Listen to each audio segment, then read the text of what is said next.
ज़ूमोयू पूरा दिन हॉस्पिटल में शेंदाई के साथ ही बैठा रहा। पर शेंदाई, उसने सिर्फ एक ही सेंटेंस बोला, फिर पूरा दिन आंखें तक नहीं खोली, जैसे वो ज़ूमोयू को देखना भी नहीं चाहता। डॉक्टर ने कह दिया, बॉडी ठीक है, पर स्पिरिट को बड़ा शॉक लगा है, घर ले जाकर रेस्ट कराओ। ज़ूमोयू को पता था शेंदाई को सिर्फ एक जगह सीफ फील होता है, और वो जगह थी क्यूक्यू के पास। इसलिए बिना एक सेकंड वेस्ट किए वो उसे घर ले गया, लेकिन खुद सीधा पुराने घर की तरफ निकल पड़ा। जब वो वापस पुराने घर पहुंचा, जू शेन बस सोने ही जा रहा था।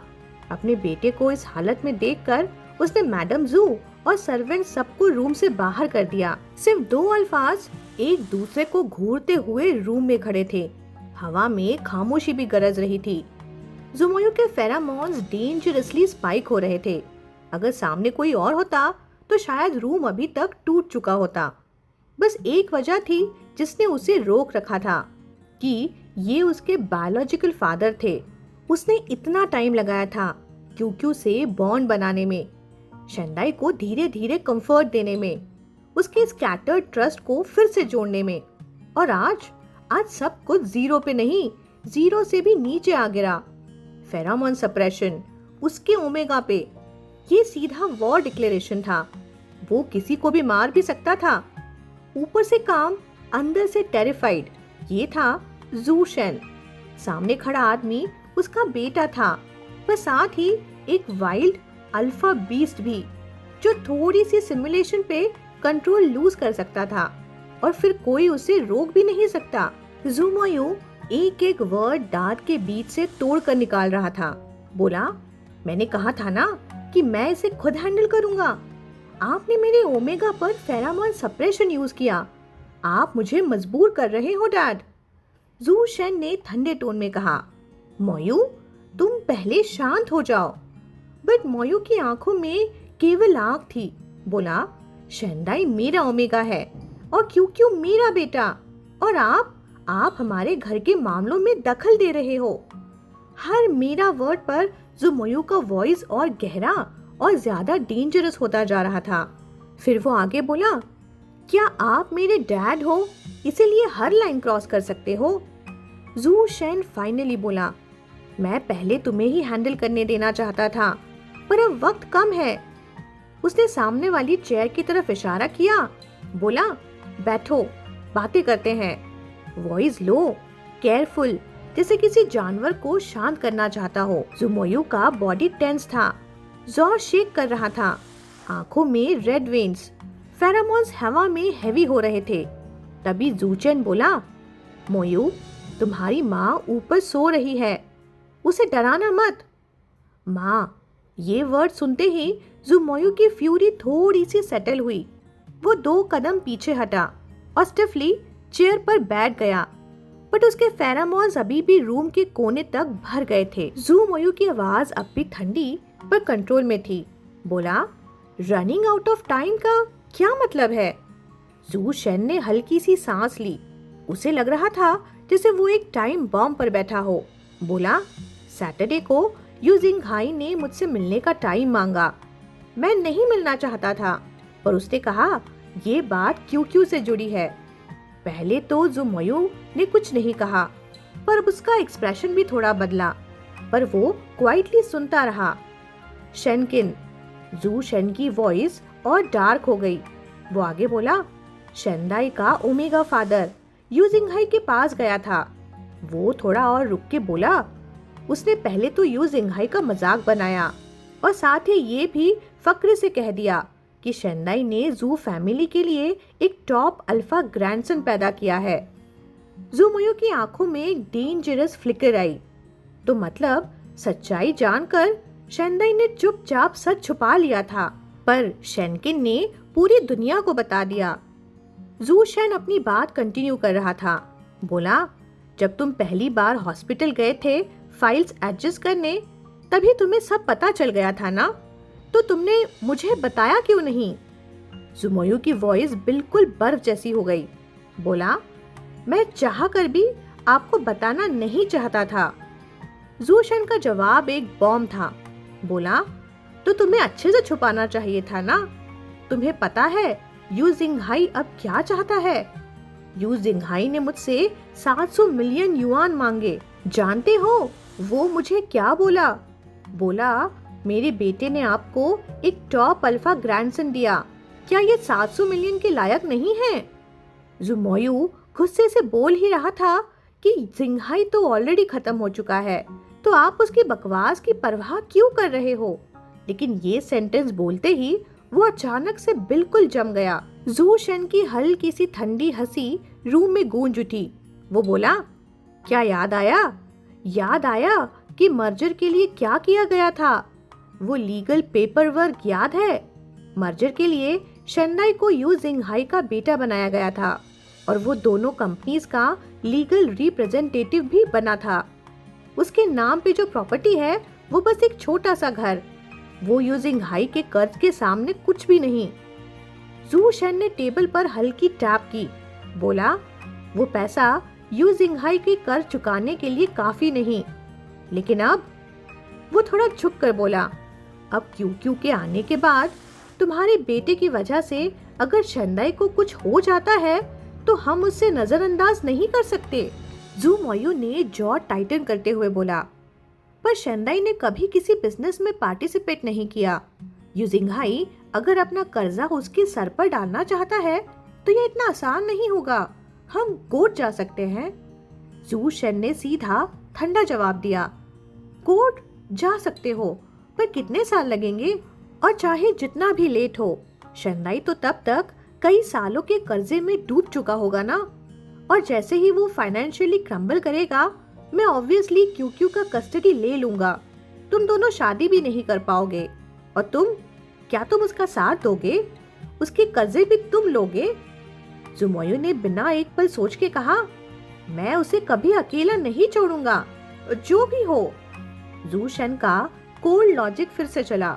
बोला, तुम चाहो तो छोड़ भी सकते हो, तुम्हारे नाम से कुछ फर्क नहीं पड़ता। तुम्हारे पास पावर, पैसा सब है, पर क्योंकि क्यू की कस्टडी तुम्हारे पास होगी, ना तुम पर कानूनी जिम्मेदारी होगी ना क्यू पर। एक हल्की सी स्माइल के साथ वो आगे बोला, और बेस्ट पार्ट, अगर तुम सपोर्ट वापस ले लोगे तो शेंडाई को एक दिन समझ आ जाएगा कि तुम्हारे बिना वो बेसिक जिंदगी भी सस्टेन नहीं कर सकता। जू शेन धीरे से आगे बोला, तब वो तुमसे चिपक जाएगा, हर बात तुमसे पूछेगा, तुम्हारे हिसाब से चलेगा। ज़ुमोयू वो ये बात सुनकर जम सा गया, क्योंकि उसने सचमुच कभी ये चाहा था कि शेंडाई उसके बिना ना जी पाए, उसे चुने, उसकी बातों को सुने, उसकी तरफ वापस आए। मगर ऐसी जबरदस्ती से, मजबूरी से, ये वो नहीं चाहता। वो शेंडाई का हार्ट चाहता था, वो प्यार, वो ट्रस्ट जो कभी था, ना कि एक ऐसी मजबूरी जहां शेंडाई के पास और कोई दूसरी चॉइस ना हो। उसका दिल एकदम से नीचे गिर गया। अगर शेंडाई मजबूरी से लौट कर आए तो वो प्यार नहीं होगा, बस नफरत के नीचे दबी हुई एक जंजीर होगी। वो जान गया कि ऐसी जीत का कोई मतलब नहीं। जू शेन ने घमंड से हल्का सा सर झुकाया। बोला, अब समझे कि जो कुछ मैं करता हूँ वो जू फैमिली के लिए करता हूँ, और उसके लिए भी। और फिर एक और तीर छोड़ते हुए वो आगे बोला, क्यू छोटा है, तुम क्यू को एक कैपेबल मदर ढूंढ दो, वो याद भी नहीं करेगा, सब ठीक हो जाएगा। ज़ुमोयू का कंट्रोल फाइनली फट गया। उसकी आवाज एक वाइल्ड एनिमल की गरज जैसी निकली। बोला, बस चुप रहो। रूम की हवा एक सेकंड के लिए जैसे रुक गई। जू शेन भी शॉक हुआ, फिर आंखों में गुस्सा लौटा। ज़ुमोयू का चेस्ट गुस्से से ऊपर नीचे हो रहा था। उसे समझ आ रहा था, उसके डैड जो कह रहे हैं वो जू फैमिली के लिए बेस्ट हो सकता है, लेकिन शेंडाई के लिए वो बर्बादी थी, और उसका दिल सिर्फ शेंडाई के साथ रहना चाहता था। पर दुनिया और बाकी सब भी जैसे उसके बीच दीवार बनने पर तुल गए हों। क्या ये सब उसकी वजह से नहीं हुआ था? उसकी वजह से ही शेंडाई दर्द में डूबा हुआ है, ट्रैप्ड है, और अब अपने ही शैडो से डरते हुए जी रहा है। वो आंखें बंद करके बोला, डैड, मैं सब संभाल लूंगा। उसका वॉइस डार्क, ब्रोकन और पेनफुल सा था। यू जिंगहाई को भी मैं देख लूंगा, पर आप, वो अपने बाप की आंखों में सीधा देखता हुआ बोला, आप शंदाई के पास नहीं जाओगे और हमारे बीच के मामलों में 1% भी दखल नहीं दोगे। डैड, ये मेरा तुम्हारे लिए आखिरी रिस्पेक्ट होगा। जूशन ने बस हल्की सी हंसी खींची और कुछ बोला नहीं, पर दोनों जानते थे कि ये बात यहीं खत्म नहीं हुई। इधर रात भर शंदाई ने आंख तक नहीं झपकी और शहर के किसी और कोने में जुमोयू भी नींद से कोसों दूर आंखें खुली रख के चांद को तकता रहा। दोनों एक ही मून को देख रहे थे, पर बीच का फासला इतना गहरा था जैसे दो मॉस्किटोज एक ही लैम्पशेड में फंस गए हों, रोशनी की तरफ भागते हुए पर निकलने का रास्ता ही ना मिल रहा हो। अगली सुबह होते ही जुमोयू ने यू जिंगहाई के हर एक मूव की इन्वेस्टिगेशन शुरू कर दी। जूशन ने जो कहा था कि टाइम कम है, वो बिल्कुल सही निकला। यू जिंगहाई भी टाइम से भाग रहा था। जब उसके शब्दों का दम खत्म हुआ तो वो सीधा एक्शन पे आ गया। उसने एक क्रेडिटर के साथ मिलकर शंदाई की प्रॉपर्टी सीज करने का कोर्ट में एप्लीकेशन डाल दिया था। ये सिर्फ धमकी नहीं थी, दिस वॉज रियल। जू मोयू ने तुरंत यू जिंगहाई को कॉल मिलाया, बोला meet me today, otherwise court में मिलेंगे। यू जिंगहाई ने पहले इम्पोर्टेंस दिखाई, फिर फाइनली शाम का टाइम दे दिया।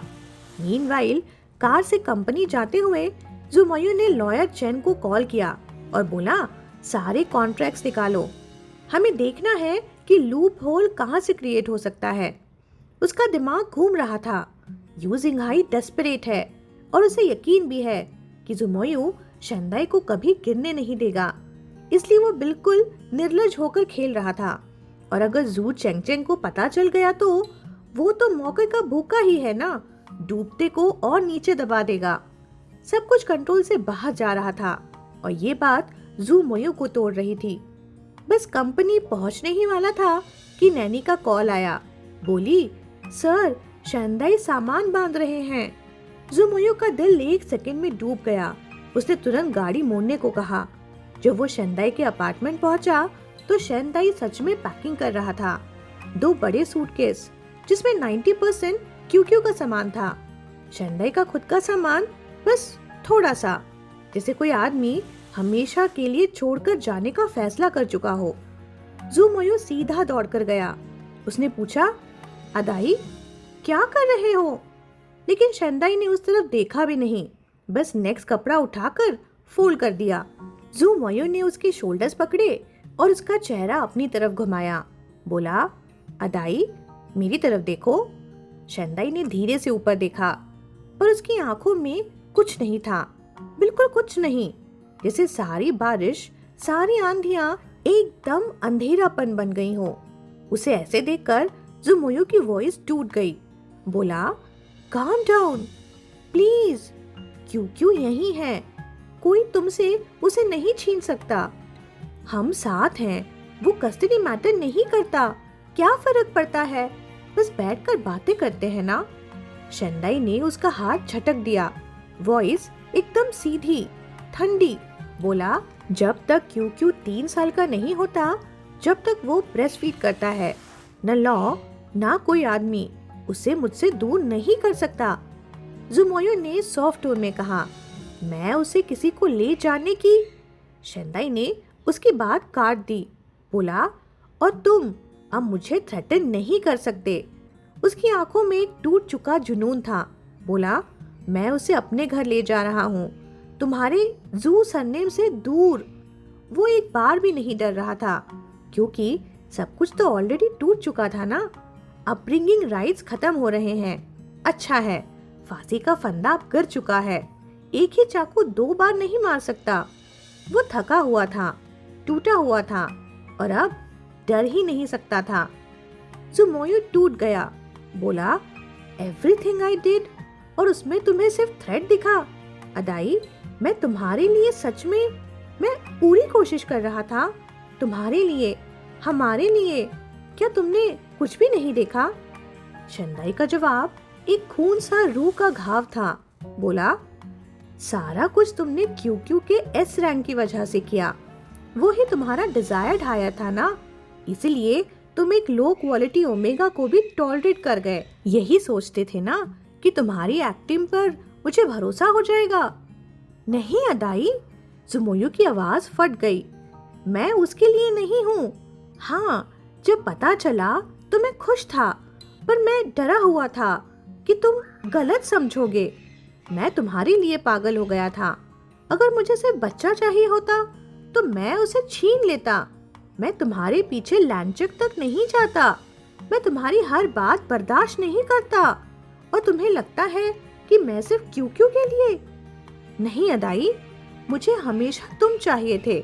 तुम्हारी वजह से ही मैं क्यों क्यों चाहता हूँ। शेंदाई ने उसकी आंखों में सीधा देखकर बोला। उसका गला भर आया था। वो आगे बोला, तुमने मुझे कभी नहीं चाहा। तुमने क्यों क्यों को भी नहीं चाहा। तुमने फेरामोन सप्रेशन से मुझे फोर्स किया। तुमने मार्क वॉश करवाया। तुमने बच्चा खत्म करने की बात की। तुमने साफ दिखा दिया कि तुम्हें हमेशा क्या चाहिए था। और अब जब वो टॉप हायर निकला तब हम तुम्हें याद आए ना। जुमोयू का फेस लिटरली क्रम्बल कर गया। वो कांप गया जैसे अंदर से किसी ने पूरा उसका दिल बाहर निकाल दिया हो। फिर शेंदाई आगे बोला, हॉस्पिटल तुम्हारा है, एविडेंस तुम्हारा है, चाहो जो प्रूफ बनवाओ। खैर, अब तुम जो भी हो, जो भी चाहते हो, मुझे फर्क नहीं पड़ता। बस तुम दोनों, तुम और तुम्हारा क्यू खानदान, मुझसे और मेरे बच्चे से दूर रहो। और फिर वो फिर से अपने कपड़े फोल्ड करने लगा। जू मोयू की आंखों में परेशानी, शौक और टूट चुका इंसान साफ दिखता था। बोला, अदाई, तुम ऐसा नहीं कह सकते। तुम मेरे साथ ऐसा नहीं कर सकते। बट शेंदाई ने बस दोबारा अपने बेटे के कपड़े फोल्ड किए, जैसे जुमोयू का प्रेजेंस उसके लिए अब कोई मीनिंग नहीं रखता। जुमोयू के हाथ धीरे धीरे फिस्ट बन गए और वो सीधा क्यूक्यू के रूम की तरफ चल पड़ा। उसकी आवाज फट चुकी थी। बोला, तुम क्यूक्यू को ले जा नहीं सकते। मैं उसका अल्फा फादर हूँ। वो अब मेरे बिना रहता ही नहीं। वो अब मुझ पर डिपेंड करता है। लेकिन सेंटेंस पूरा होता उससे पहले ही स्लैम! शेंदाई ने लिटरली 2 कदम में दौड़कर उसके सीने पर दोनों हाथ से उसे धक्का मारा और चीखा, मत छुओ उसे। वो धक्का जुमोयू के सीने पर ऐसा लगा जैसे किसी ने उसकी पूरी दुनिया ही हिला दी हो। वो 2 कदम पीछे लड़खड़ाया और फिर वहीं रुक गया, बिना सांस लिए, बिना समझे, बिना यकीन किए। शेंदाई की आंखों में गुस्सा नहीं, जुनून भी नहीं, एक जंगली सी बेबसी थी। बोला, तुम मेरे बच्चे को छुओगे भी नहीं, मुझे भी नहीं। तुम्हारे पास ना दिल है ना एहसास। तुमने जो बोला वो किया। मैं एक दिन सब भूल जाऊंगा, लेकिन जिस बात का सबसे ज्यादा पछतावा हमेशा रहेगा वो ये है कि मैंने तुम्हें कभी जाना ही क्यों। मेरी लाइफ की सबसे बड़ी गलती थी तुमसे मिलना। जुमोयू, मैं तुम्हें दोबारा देखना भी नहीं चाहता। जुमोयू का चेहरा हर्ट से, घायल बीस्ट जैसे पेन से फिर धीरे धीरे प्योर रेज में बदल गया। उसकी आंखों का कलर लाल हो गया, जिससे उसका पूरा कंट्रोल एक पल में डिसॉल्व हो रहा हो। उसको लग रहा था जो उसने पूरी जिंदगी जमा किया, अपना सबसे बड़ा ईगो, पावर, एरोगेंस, सब उसने छोड़ दिया सिर्फ शेंदाई के लिए। और बदले में क्या मिला? इनकार, नफरत और वो लफ्ज जो सीधा दिल में चुभ गए। उसने सोचा था अगर वो अपना सर झुका दे, अपनी गलतियां मान ले, सिर्फ लाइफ मास्क हटा दे, तो शायद शेंदाई उसे चांस दे देगा। पर जो मिला वो था डबल दर्द। एक तरफ अपना बर्बाद हुआ पास्ट और दूसरी तरफ शेंदाई का टीयरलेस रिजेक्शन। उसका दिल इतना दर्द कर रहा था जैसे कोई उसके अंदर से रिब्स तोड़ रहा हो, और फिर भी वो खड़ा था। शेंदाई ने उसके चेहरे का दर्द देखा और एक अजीब सी सुकून की लहर चली उसके अंदर, बिकॉज फाइनली जुमोयू भी सेम दर्द फील कर रहा था, same heart break, same collapse, same drowning sensation. अच्छा हुआ, शेंदाई ने सोचा, जो मुझे हुआ तुमने भी महसूस किया। शेंदाई ने क्यूक्यू के रूम के सामने अपने पतले शरीर को एक दीवार जैसा बना दिया था और बोला, बस बाहर निकलो। उसकी आवाज ठंडी थी, लेकिन हर लफ्ज डैगर की तरह सीधा अंदर जा रहा था। ज़ुमोयू की आंखों में लाल सूरज उभर आया। उसने धीरे से पूछा, तुम जा कहाँ रहे हो? घर। घर? उसकी आवाज हल्की सी टूट गई। उस घर वर्ड में कुछ गलत है। शेंदाई का दिमाग एक पल को रुक गया। फिर ज़ुमोयू ने सच फेंक दिया, काला, कड़वा, खतरनाक सच। बोला, वो घर जहां तुम जा ही नहीं सकते, वो घर सेफ नहीं है। शेंदाई ने आंख झपकी। हल्की सी कंफ्यूजन के साथ उसने पूछा, तुम्हारा क्या मतलब है? और तब ज़ुमोयू ने वो सच बोला जो उसने अब तक अंदर दबा रखा था। उसने बताया, तुम्हारी कस्टडी ट्रांसफर के पीछे रीजन ये था कि यू जिंगहाई जानता है कि क्यू एस रैंक है। ज़ुमोयू की आवाज बर्फ जैसी ठंडी हो गई। वो आगे बोला, और ये सब उसे शेनकिन ने बताया। शेंदाई जैसे पत्थर बन गया। अंदर से एक और नाइफ घुस गया, पर अब वो नम था। ना आउटरेज, ना हार्ट ब्रेक, ना ही क्राई, जस्ट नम। बस एक और चोट थी, एक और बिट्रेयल, एक और लॉस, एक और रीजन टू सिंक। तुम्हारे घर पर केस होने वाला है, उसका सीजर ऑर्डर आ रहा है। तुम्हारी वजह से नहीं, यू जिंगहाई की वजह से। यू जिंगहाई ने लीगल प्रोसेस स्टार्ट कर दिया है। वो प्रॉपर्टी सीज हो जाएगी। शेंदाई की आंखों में थोड़ी देर के लिए लाइफ ही फ्रीज हो गई। उसने पूछा, ये किसके कारण? यू जिंगहाई या तुम जू लोगों के कारण? ज़ुमोयू ने अपने दोनों हाथ कसकर बंद कर लिए, जिसे अपने ही दिल को दबा रहा हो। बोला, मैं तुम्हारी नजरों में इतना घटिया हूँ क्या? इतना गंदा? शेंदाई ने सिर्फ हल्का सा साइड पे देखा, क्यू की रूम की तरफ। वही उसका एंकर था, उसकी सारी हिम्मत का सोर्स। फिर बोला, यही तो तुम चाहते हो ना, है ना? और इसीलिए मुझे वापस जाना होगा। घर जब तक ऑफिशियली सीज नहीं होता और ऑर्डर के एग्जीक्यूशन तक तो सालों लग जाते हैं ना, तब तक मैं वहां रह सकता हूँ। ज़ुमोयू की आवाज बिल्कुल फ्लैट सी हो गई, जिसे जिंदा लाश बोल रही हो। बोला, तुम्हें पता है ना, सैलरी फ्रीज हो जाएगी, कंजम्पशन रिस्ट्रिक्टेड हो जाएगा, बेसिक फूड, ट्रांसपोर्ट, हाउसिंग, सब पे रोक लग जाएगी, और तुम्हारे पेपर्स, तुम्हारे टाइटल्स सब ब्लॉक हो जाएंगे। शेंदाई का पूरा बॉडी हल्का सा काम गया। एक सेकंड के लिए उसकी आंखों में वो पुरानी बेचारी सी होपलेसनेस फिर चमकी, और उसी पल ज़ुमोयू की स्माइल डार्क हो गई। बोला, शुरू में मैं तुम्हें रीअश्योर करने वाला था कि केस हम जीत लेंगे, तुम्हारा कुछ नहीं बिगड़ेगा, मुझे टाइम दो, मैं सब संभाल लूंगा। लेकिन अब ज़ुमोयू ने धीरे से हिस किया, जिससे उसके अल्फा के रेयरली शोन कैनाइन्स दिख गए, जैसे उसका बीस्ट मोड ऑन हो रहा हो। बोला, लेकिन अब मुझे लगता है, हाँ, यही तो मैं चाहता था। उसकी आंखें पागल सी हो गई थी। डिस्पेयर प्लस बेवरी का एक अजीब मिक्सचर। वो आगे बोला, अगर तुम मुझे छोड़ दोगे तो मैं एक कदम नहीं चल सकता, मैं खुद को सपोर्ट भी नहीं कर पाऊंगा। और तुम कहाँ जाओगे? किस पर डिपेंड करोगे? कैसे जियोगे?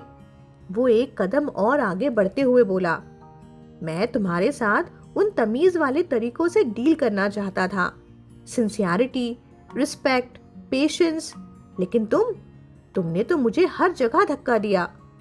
उसकी आवाज अब टूट रही थी, पर रॉ थी। बोला, और अगर तुम वैसे ही भागने वाले हो तो मुझे वही पुराने तरीके ही यूज करने चाहिए।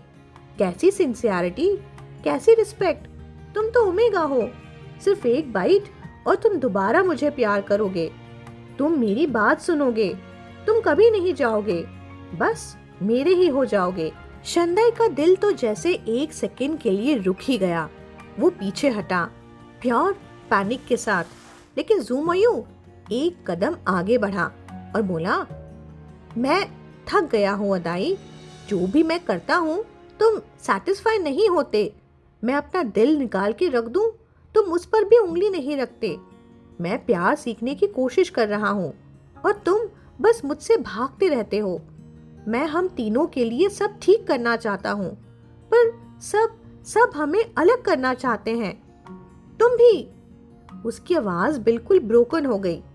Even you Adai, even you. Shandai ने उसकी तरफ देखा और उस पल दोनों एक जैसे पागल दिख रहे थे। दर्द, थकान, गुस्सा, प्यार, बिट्रेयल सब मिलकर एक ही एक्सप्रेशन बन गए। तो ठीक है, अब मैं तुम्हें टैग कर देता हूँ। जुमोयू की आवाज में एक सख्ती थी, टूट चुका हुआ जुनून था। बोला, मैं तुम्हें अभी क्यों भेजने देता हूँ? फिर तुम खुद मुझसे बेग करोगे कि मैं तुम्हें माफ करूं। उस दिन तुम पूरी तरह मेरे हो जाओगे। फिर तुम मुझसे वैसे ही पसंद करोगे जैसे पहले करते थे। फिर तुम कहीं नहीं जा पाओगे। फिर तुम मुझे छोड़ भी नहीं पाओगे। उसके हर शब्द के पीछे एक ऐसी तड़प थी जो सिर्फ उन लोगों को समझ आती है जो प्यार में बर्बाद हो चुके होते हैं। वो एक्सप्रेशन, वो शब्द शंदाई ने कभी सोचा भी नहीं था कि वो इस आदमी के मुंह से सुनेगा। और जू मोयू को भी पता था कि अगर शंदाई फिर ऐसे मुंह मोड़कर एक बार चला गया तो वो टूट जाएगा, बिल्कुल बिखर जाएगा। मार्किंग ही एक रास्ता लग रहा था। उसके दिमाग में एक ही थॉट बचा था कि अगर तुम भागते हो तो मैं तुम्हें बांध कर रखूंगा। शंदाई के लिए कोई रास्ता नहीं बचा। उसकी आंखों में बस एक ही थॉट घूम रहा था, शायद मैं सिर्फ एक पपट बन के ही आजाद हो सकता हूँ। तभी बैंग, अपार्टमेंट का डोर जोर से खुला। मिसेस जू हाफती हुई अंदर आई, आंखों में घबराहट, आवाज में डर। बोली, तुम दोनों ये क्या कर रहे हो? उनकी एंट्री ने जैसे जुमोयू के सारे जानवरी इंस्टिंक्ट्स पर एक ही सेकंड में जैसे क्रैश कर दिया। वो बिल्कुल स्टैच्यू बन गया, आंखों में शॉक, दिल में गिल्ट और बॉडी में एक ऑकवर्ड फ्रोजन शेम। मिसेस जू ने गहरी सांस ली, फिर एक हेल्पलेस सी आवाज में बोली, तुम दोनों क्या एक बार भी शांति से बात कर सकते हो? शंदाई ने धीरे से अपना बॉडी सपोर्ट किया और बिना एक शब्द बोले क्यू के रूम की तरफ चला गया और दरवाजा बंद कर दिया। और लिविंग रूम में एक मौत जैसी खामोशी छा गई। जुमोयू सोफे पर धंस गया, अपने दोनों हाथों से अपना चेहरा दबा लिया, जैसे कोई आदमी अपनी ही बर्बादी से भाग नहीं पा रहा। मिसेस जू उसे धीरे से बोली, मोयू, क्या तुमने उसे सब एक्सप्लेन किया? जू मोयू ने सर हिलाया, फिर रुक गया, फिर थोड़ा और हिलाया और बोला, कोई फायदा नहीं मॉम, वो मुझ पर विश्वास नहीं करता, वो मुझसे नफरत करता है, वो बस मुझसे दूर जाना चाहता है मॉम। उसके शब्द टूट रहे थे, पर फिर भी वो बोल रहा था। मिसेस जू का दिल दोनों के लिए दुख रहा था। बोली, मैंने कहा था ना, पहले तुम यू जिंघाई का मसला सॉल्व करो, तुम दोनों का झगड़ा बाद में। यूजलेस है मॉम, जू मोयू ने धीरे से बोलना शुरू किया। सब बेकार है, मैं जो भी करूं सब यूजलेस है। मोयू, मैं उसे माफ करूंगा मॉम। मिसेस जू की आंखों में शॉक प्लस डर आ गया। जू मोयू की आंखों में जुनून, दर्द और एक डेंजरस सी ऑब्सेशन जल उठी। तुमने कहा था ना, सिंसियरिटी, रिस्पेक्ट, फिर से शुरुआत। किया मॉम, कुछ काम नहीं किया, सब बेकार है। वो फिर भी भाग रहा है, बस एक ही रास्ता बचा है, मार्किंग। उसने सीधा सीधा कहा, अगर मैं उसे मार्क कर दूं तो वो मुझे फिर चाहेगा, वो ओबीडिएंट होगा, वो मुझसे कभी छोड़कर नहीं जाएगा। सिर्फ इस तरह वो मेरे पास रहेगा मॉम। जुमोयू की बात सुनकर मिसेस जू का चेहरा सफेद ही पड़ गया। बोली, मोयू, पागल मत बनो, ऐसे तो सिर्फ इसका फेरोमोन तुम्हें सरेंडर करेगा, लेकिन उसका दिल नहीं। वो और ज्यादा टूट जाएगा, वो तुमसे और ज्यादा नफरत करेगा मोयू। जुमोयू की स्माइल किसी अजीब दर्द से बिगड़ चुकी थी। बोला, मुझे फर्क नहीं पड़ता मॉम, बस वो मेरे साथ रहे। मिसेस जू की आंखों में आंसू आ गए। बोली, वो ग्लैंड निकाल देगा मोयू, वो सच में कर देगा, वो सिर्फ धमकी नहीं देता, तुम जानते हो ना। जुमोयू रुक गया, एक सेकंड के लिए उसके चेहरे पर रियल फियर दिखाई दिया। मिसेस जू का हाथ कांप रहा था। बोली, तुम भूल गए पहली बार जब तुमने उसे फोर्सफुली मार्क किया था और फिर तुमने ही उससे मजबूर किया मार्क वॉश करवाने के लिए। उसकी आवाज टूट गई।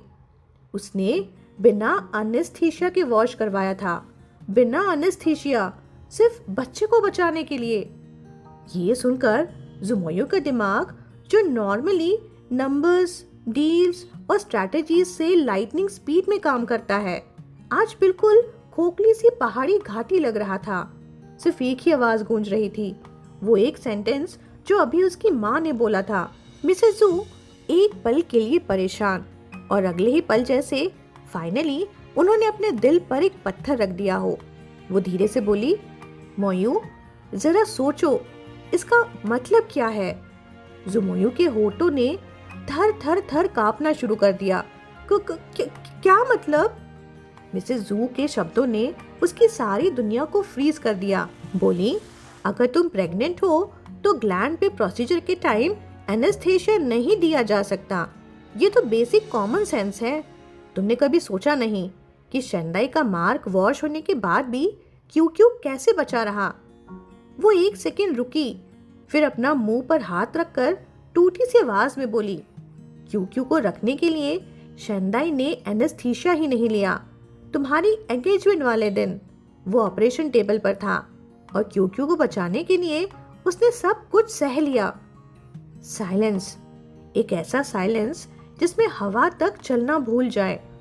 जुमोयू नीचे झुक गया, बिल्कुल स्टैचू की तरह। उसकी आंखें जमीन पर टिकी हुई, जैसे जमीन खुल जाए तो वो उसमें गिरकर सब दर्द से भाग सकता हो। फिर अचानक उसने अपने दोनों हाथ सर पर रखे और बालों को इतनी जोर से खींचा जैसे दर्द को बाहर निकाल देगा। उसके दिमाग में एक ही चीज फ्लैश हो रही थी, एनेस्थीसिया नहीं, कोई सुकून नहीं, सीधे ग्लैंड्स पर कट, एक्सट्रैक्शन और सूचर्स, पूरे होश में, और वो भी सिर्फ क्यू क्यू के लिए। कैसा पेन होगा, कैसा दर्द, जिसे सोचकर ही बॉडी में इलेक्ट्रिसिटी सी दौड़ जाए। पीली रूम का वो ऑपरेटिंग टेबल, ठंडी लाइट्स, शेंडाई अकेला, बिना चीख सुने, बिना किसी सहारे के। और उस वक्त जुमोयू एक लैविश हॉल में, लाइट्स, वाइन, लोग, कैमरास, अपनी एंगेजमेंट सेलिब्रेट कर रहा था। क्या ब्रूटल कॉन्ट्रास्ट है ना? What a cruel truth. उसका सांस रुक गया था। उसको अचानक अपनी सारी जिंदगी रिवाइंड में दिखने लगी। शेंडाई की वो भीगी आंखें, उसकी वो सारी प्लीज, उसका वो सब सहना, और वो खुद जिस तरह बार बार उसे तोड़ता रहा, दबाता रहा, धक्का देता रहा और फेरामोन से कंट्रोल करता रहा। अपनी ही यादों ने उसे चीर कर रख दिया था।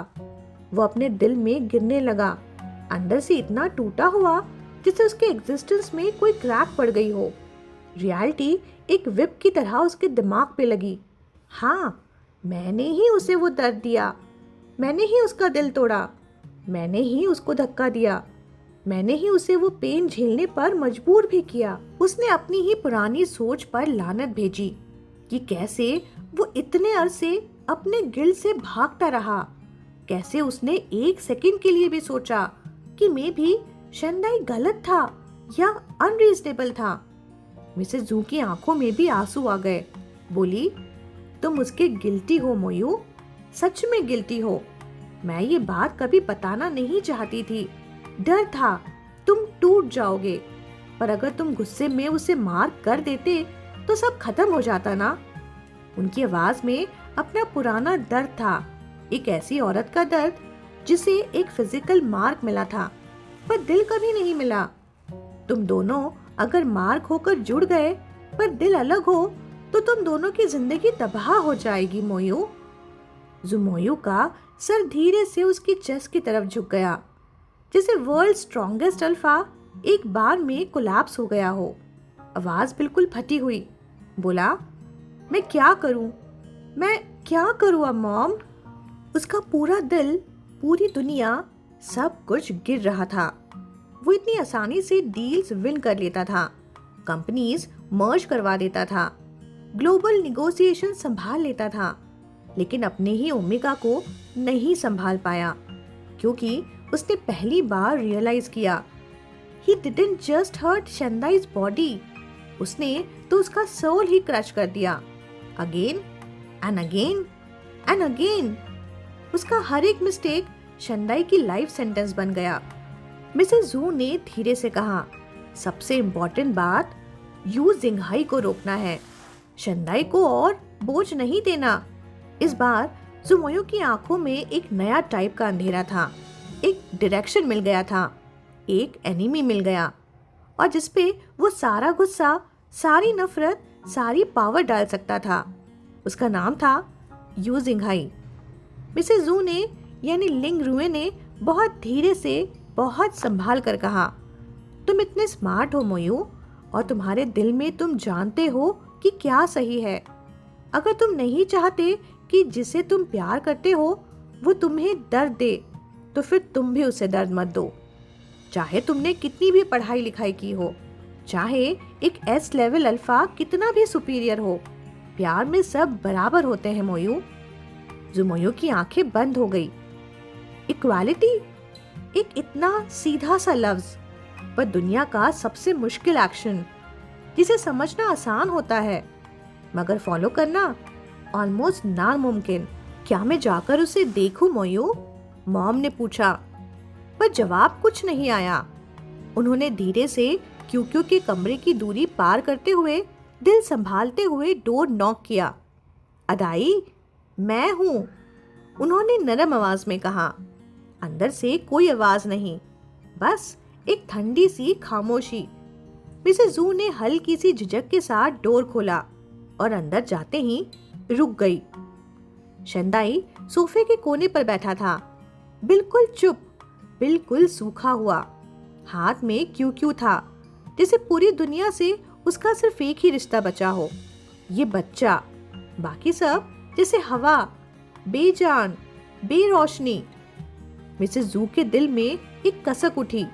वो धीरे से बोली, तुम्हें देखकर मुझे अपनी ही पुरानी तस्वीर याद आ गई। शंदाई की आंखों में एक छोटी सी मूवमेंट हुई, जैसे कुछ सुना हो पर ब्रेन ने अभी प्रोसेस न किया हो। मिसेस जू ने आगे कहा, बट तुम मुझसे ज्यादा स्ट्रॉन्ग हो अदाई, तुम अपने बच्चे को बचा सकते हो। मैं नहीं कर पाई, न पहले वाले को न दूसरे वाले को पूरी तरह। उनकी आवाज में ऐसा दर्द था जो सिर्फ वही महसूस कर सकता है जिसका दिल किसी ने तोड़ दिया हो। एक नहीं, 2 बार। शंदाई ने क्यूक्यू की नींद भरी शक्ल को देखा। उसके हाथ ने अपने आप उस छोटी बॉडी को और कस के पकड़ लिया। बस क्यूक्यू ही उसका सहारा था, बस क्यूक्यू ही उसका जीना था। आओ, क्या बैठकर बातें करें? मिसेस जू ने पूछा। शंदाई की आवाज बिल्कुल सीधी, बिल्कुल ठंडी। बोला, मैं हमेशा आपका शुक्रगुजार रहूंगा, पर आप भी तो जू फैमिली ही है ना? ये सेंटेंस किसी तीर की तरह था, सीधा और बिना इमोशन के। शंदाई को यकीन नहीं था कि मैडम जू को क्यूक्यू का लेवल पता नहीं था। ये भी उसके लिए एक चोट थी। बेटा पर पापा नहीं। ये पहली बार था जब उसे सबसे आखिर में सच पता चला। मिसेस जू ने आहिस्ता से कहा, मेरा सरनेम जू नहीं, मेरा नाम लियांग रुई है, जिसे अपनी पहली पहचान सालों बाद किसी पुराने ड्रॉर से निकाल रही हो। जू फैमिली का हिस्सा बनना, इसका मतलब ये नहीं कि मैं उनकी हर प्रैक्टिस से सहमत थी। एक छाया सी दर्द की लकीर उनकी आंखों में उभर आई। वो बोली, मैं भी उनके साथ से परी हूँ, इसलिए मैं तुम्हारी मदद करना चाहती हूँ। तुम मुझ पर भरोसा कर सकते हो अदाई। शंदाई के चेहरे पर फिर भी एक लेयर्ड सा गार्ड था, जैसे कोई सोल्जर अपने ही दिल के आसपास ट्रेंच बनाए बैठा हो। लियांग रुई ने गहरी सांस लेकर कहा, मैं मोयू की माँ हूँ, मैं उसके लिए भी अच्छा चाहती हूँ, पर तुम्हारे लिए भी। मैं उसकी गलतियों को डिफेंड नहीं करूंगी, पर एक बात साफ करना जरूरी है, मोयू ने तुम्हें क्यूक्यू की वजह से नहीं चाहा। शंदाई ने अपनी आंखें नीचे कर ली, जैसे कोई बादल धरती तक आकर बारिश में बदल जाए। लियांग रुई ने जोड़ के कहा, जिस दिन तुम हॉस्पिटल में थे उसी दिन हम दोनों को पता चला था कि क्यूक्यू के फेरामोन का लेवल क्या है। मोयू डर गया था, डर कि तुम गलत समझोगे, कि तुम दूर चले जाओगे और उसके फादर को पता चल गया तो वो तुम्हें कुछ कर देंगे। इसलिए उसने छुपाया, सबसे, मुझसे भी, तुमसे भी। लियांग रुई ने उसके दिल तक सीधा तीर मारते हुए कहा, मैं जानती हूँ अदाई, तुम अब किसी पर भरोसा नहीं कर सकते, पर सच हमेशा कहीं ना कहीं रहता है। सब कुछ वेरीफाई हो सकता है अगर तुम चाहो तो। उन्होंने हल्का सा सांस खींचकर बहुत सॉफ्टली बोला, तुम मुझसे ज्यादा स्ट्रांग हो अदाई, ज्यादा इंटेलिजेंट हो, ज्यादा सरवाइव करने वाले हो। मैं अपने अल्फा के गेम में हार गई थी, इसीलिए अपना पहला बच्चा खो दिया मैंने। तुम भी हाथ खड़े कर दोगे क्या? तुम भी हार मान लोगे? लियांग रुई ने बहुत शांत टोन में कहा, अदाई, अभी भागने की या कोई बड़ा फैसला लेने की जरूरत नहीं है। सोचो, सबसे इम्पोर्टेंट चीज क्या है? और उसके लिए सबसे इम्पोर्टेंट चीज हमेशा सिर्फ क्यूक्यू ही था। शेंदाई ने अपने बच्चे को देखा और अपने दिमाग में सारी गर्माहट को जोर से दबा दिया। पिछले 2 दिनों में जो कुछ हुआ, मतलब जू शेन का जबरदस्ती उससे कस्टडी ट्रांसफर करवाना, क्यूक्यू को छीन लेने का डर, सबने उसको पैनिक की हद तक हिला दिया था। तो उसका पहला रिएक्शन था भाग जाना, पर वो जानता था कि वो इस दुनिया में सबसे कम क्वालिफाइड आदमी है कंट्रोल लूज करने के लिए। ना उसके पास सहारा है, ना कोई बैकअप, बस वो खुद ही है जो है। और अगर पैनिक से कुछ सॉल्व होता तो उसकी जिंदगी कब की आसान हो गई होती ना। शेंदाई को महसूस हुआ कि जैसे जिंदगी ने उसे एक के बाद एक बैटलफील्ड पर फेंका है। किसी जगह वो खुद इशू होता, किसी जगह बस कोलेटरल डैमेज। वो कभी डिटूर लेता, कभी चुप रहता, कभी सरेंडर कर देता, कभी प्रिटेंड करता कि कुछ हुआ ही नहीं। वो जानता था अपनी छोटी सी औकात क्या है और कभी भी बेवकूफी से कदम नहीं रखता था। पर जब हर रास्ता बंद हो जाए, जब हर बचाव का तरीका फेल हो जाए, तब एक ही चीज बची रहती है, लड़ना, चाहे हाथ कांप रहे हो या चाहे दिल टूट चुका हो। शेंदाई अंधेरे कमरे में चुप बैठा रहा, पता नहीं कितनी देर तक। बस क्यूक्यू की हल्की सांस, वो एक ही आवाज थी जो उसको बताती रही कि तुम अभी गिर के पूरी तरह खत्म नहीं हुए, तुम अभी यही हो। और यही इनफ था उसके लिए। तभी ठक ठक ठक दरवाजे पर बहुत ही धीमी, बहुत ही संभाल कर नॉक हुआ। शेंदाई ने बिना देखे ही समझ लिया कि जू मोयू बाहर था। अदाई, मुझे पता है तुम सोए नहीं हो। जू मोयू की आवाज में थकान थी, एक गहरा सा गिल्ट भी था। बोला, मैं सॉरी हूँ अदाई, मुझसे फिर गलती हो गई। मैं तुम्हें माफ नहीं करूंगा, कभी नहीं, जब तक तुम खुद एक दिन न चाहो। उसकी सांस में दर्द था। वो आगे बोला, मैं तुम्हारी स्मेल महसूस कर पा रहा हूँ अदाई, पर लगता है तुम मुझसे बहुत बहुत दूर हो गए हो। दूसरी तरफ डोर के नीचे से एक हल्की सी रोशनी घुस रही थी। शेंदाई बस उस रोशनी और उसके पीछे से हिलती हुई परछाई को देखता रहा। वही इंसान जिसे कभी वो दूर से देखने की दुआ करता था। एक टाइम था जब जिंगहाओ में जुमोयू का बस एक ग्लिम्स देख लेना उसके लिए पूरी दुनिया का बेस्ट मोमेंट होता।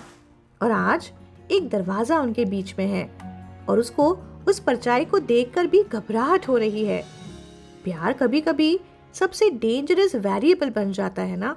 जुमोयू धीरे से फ्लोर पर फिसल कर बैठ गया, पीठ दरवाजे के साथ लगाकर, मैसी बाल, थकी आंखों में दर्द। बोला, अदाई, मैं कभी भी हिम्मत नहीं करता था अपने पास्ट का सामना करने की। एक्चुअली मैं कभी देखना ही नहीं चाहता था कि मैं तुम्हें कितना बुरा ट्रीट करता था। मैं डरता था कि तुम मुझे सच में हेट कर दो। मैं सिर्फ तुम्हें खुश रखना चाहता था, पर तुम्हारी जिंदगी में जितने दर्द आए सब मेरे ही किए हुए लगते हैं। शेंदाई ने गहरी सांस ली। दिल में फिर से एक भारी सा पेन उठकर बैठ गया। उसने अपना हाथ क्यूक्यू की छोटी सी मुट्ठी पर रखा। उस नरम गरम स्किन से छोटी सी स्ट्रेंथ खींचने की कोशिश की। जुमोयू के लफ्ज फूट रहे थे। बोला, अदाई, मैं कसम खाता हूँ, मुझे सच में क्यूक्यू का लेवल नहीं पता था जब तक तुम्हें क्यों नहीं भेजा। मैं तुमसे प्यार करता हूँ, बच्चे के लिए नहीं। अगर मुझे सिर्फ अल्फा हायर चाहिए होता तो मैं कब का तुम्हारे बिना क्यूक्यू को ले जा सकता था, पर मैं नहीं चाहता था। मैं तुम दोनों को साथ चाहता था। मैं तुम्हारे लिए अगली बन गया, बेहुदा बन गया, सब कुछ उल्टा सीधा कर दिया, सिर्फ क्योंकि मैं तुम्हें छोड़ नहीं सकता। बस तुम मुझसे दूर न जाओ अदाई। उसकी आवाज में एक ऐसी बेचैनी थी जो किसी भी टॉप अल्फा में रेयर होती है, एक ब्रोकन इंसान की बेचैनी। अदाई, प्लीज अभी मत जाओ, बस रुक जाओ। मैं क्यूक्यू को भी हैंडल कर लूंगा और यू जिंघाई को भी। बस एक बार मुझ पे ट्रस्ट कर लो। उसने अपना फोरहेड दरवाजे पे टिकाया। एक टूट चुकी सी आवाज में बोला, आई एम सॉरी, और फिर वो वहां से चला गया। अगली सुबह ऑफिस जाने से पहले शेंदाई सीधा बैंक पहुंच गया। वो बैंक का दरवाजा खुलने से पहले ही बाहर खड़ा था। जैसे ही नंबर मिला, सीधा अंदर। उसने 2 बैंक कार्ड से पूरे पैसे निकाल लिए, तकरीबन 1,60,000 युआन। यही उसका सब कुछ था। लैंगचन में खर्चा हुआ पैसा, दादी की बीमारी में भी खर्चा, सब मिलकर सेविंग्स हाफ से भी कम बच चुकी थी। अभी बस यही उसका सरवाइव करने का आखिरी सहारा था। फिर उसने रियल एस्टेट डॉक्यूमेंट्स लेकर दूसरा स्टेप उठाया, घर बेचकर अपने नाम से हटा देना। प्लान सिंपल था, घर को चेंगजिमाई के नाम सेल कर देना ताकि यूजिंघाई उसके नाम पर कुछ भी सीज न कर सके। पर टैक्स ऑफिस जाते हुए लॉयर चेन का फोन आ गया। बोला, मिस्टर शेन, क्या हम तुरंत मिल सकते हैं?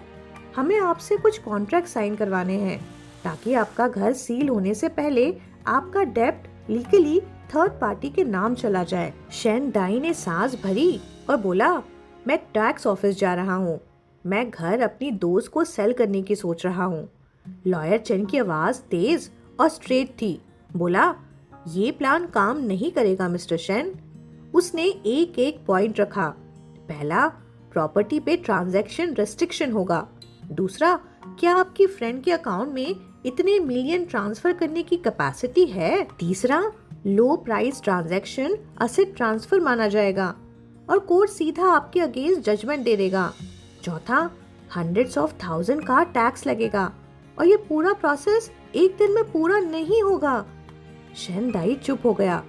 उसकी आंखों में एक हल्की सी हार गहरी, जैसे वो जानता था ये स्ट्रगल शायद काम ना आए, पर फिर भी वो ट्राई कर रहा था, वो लड़ रहा था।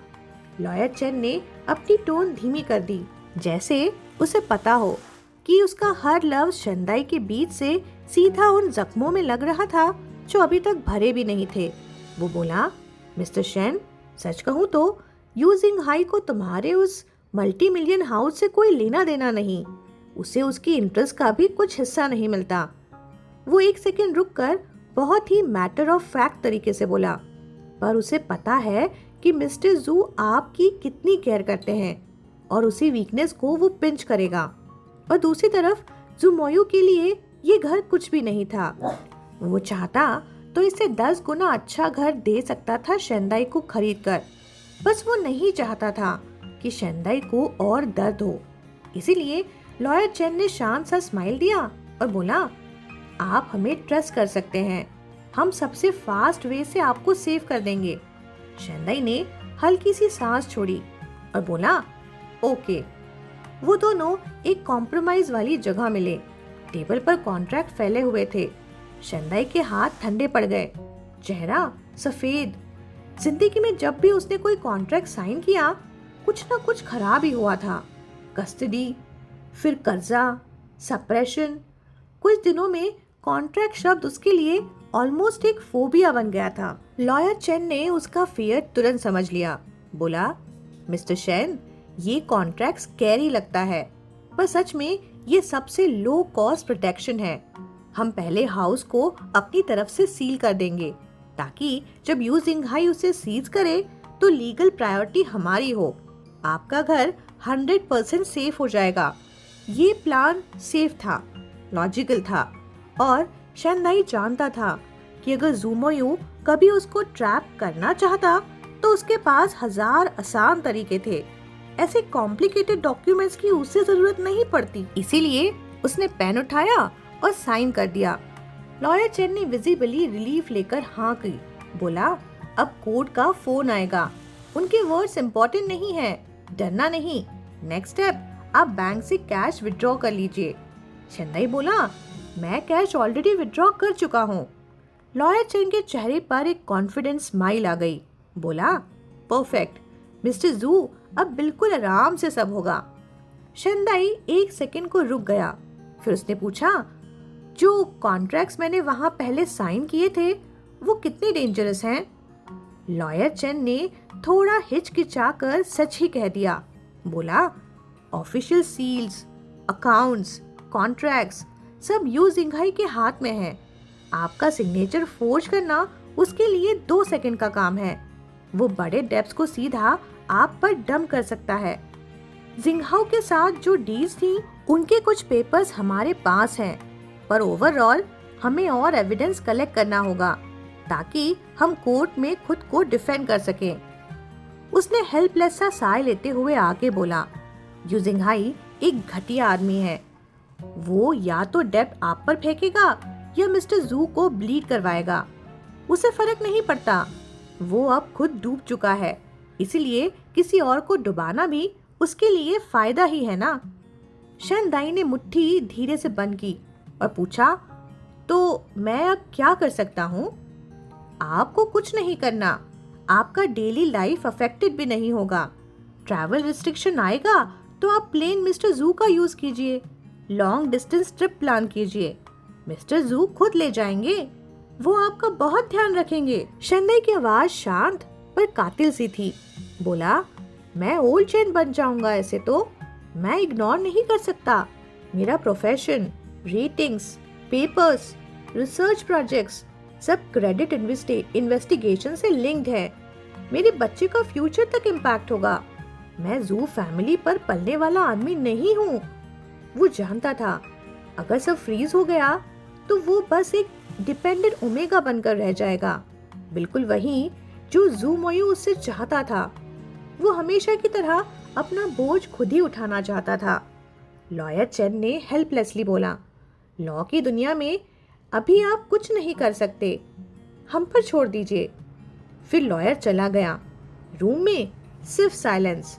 शेंदाई ने अपना फोन उठाया, एड्रेस बुक स्क्रॉल की और वहां था एक नाम जो उसके सारे जख्मों की वजह भी था और उसी का सबसे बड़ा नाइटमेयर भी, you Jinghai. Thumb dial button पर रुका।